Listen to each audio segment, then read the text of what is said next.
Bonjour à tous. Distingués messieurs les membres de la direction de la SPL Mémoire du Congo, Excellences, distingués invités, mesdames et messieurs.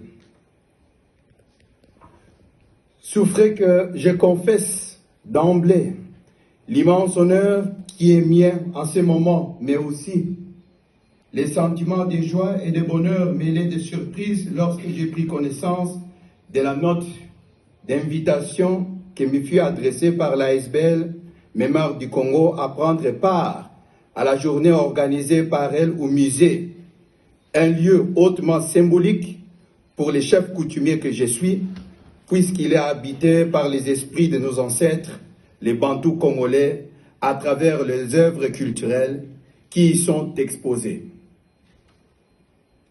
C'est aussi un lieu baigné par des énergies mystiques, inconnues de la science objective et imperceptibles, par l'écrasante majorité parmi les milliers de visiteurs venus du monde entier qui arpentent les salles d'exposition de cette vénérable institution.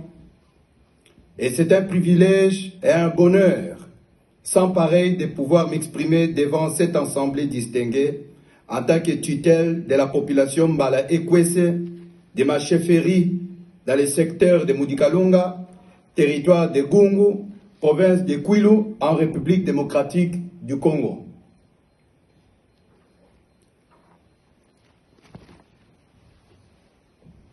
Ma contribution se porte sur des aspects historiques malheureusement négligés par les historiens contemporains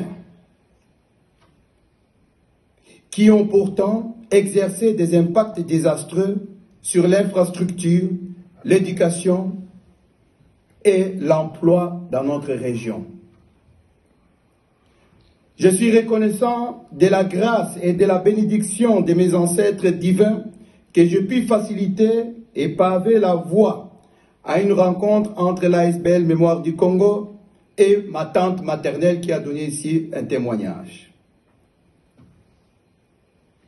Son témoignage poignant nous a permis d'avoir un aperçu vivant des atrocités commises par les rebelles de Moulélé et les soldats de l'ANC à son encontre.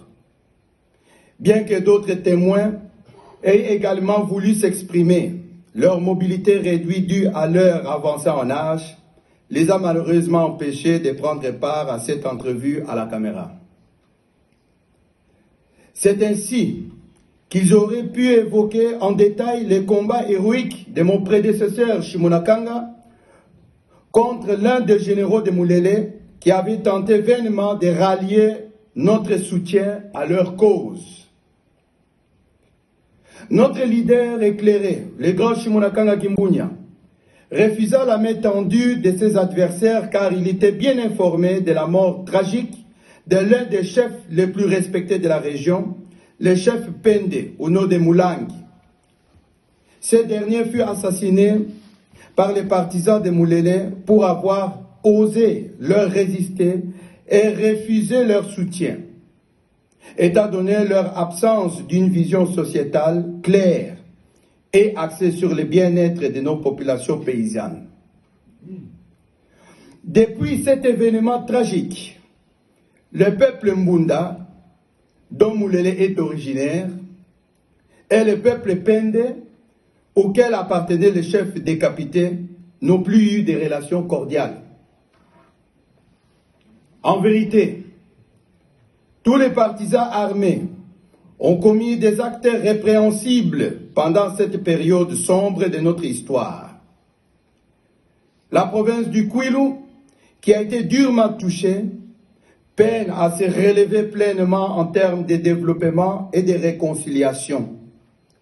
Les enseignements tirés de cette expérience nous a appris que les armes ne sont pas la solution idoine pour régler les conflits. En effet, au XXIe siècle, la mise en application du terme, entre guillemets, soft power, est impérative afin de tendre vers une paix durable ainsi qu'un développement intégral et optimal et garantir le bien-être social de nos communautés respectives. Il est intéressant de noter que nos ancêtres, des brillants diplomates en leur temps, ont été une source d'inspiration directe pour ces concepts, alors même que les conquêtes des terres étaient monnaie courante. Le temps est venu d'adopter une approche moins violente dans notre relation avec autrui, privilégiant les canaux de communication, de persuasion et de coopération. Il est temps de travailler ensemble, main dans la main, pour corriger les erreurs du passé et guider nos communautés vers une collaboration sincère et constructive. N'oubliez pas, à 7 jours du 15 novembre, c'est aussi une date historique qui, à mon sens, et dont l'histoire en témoigne, a été le commencement d'une relation particulière entre la Belgique et le Congo qui avait débuté le 15 novembre 1800.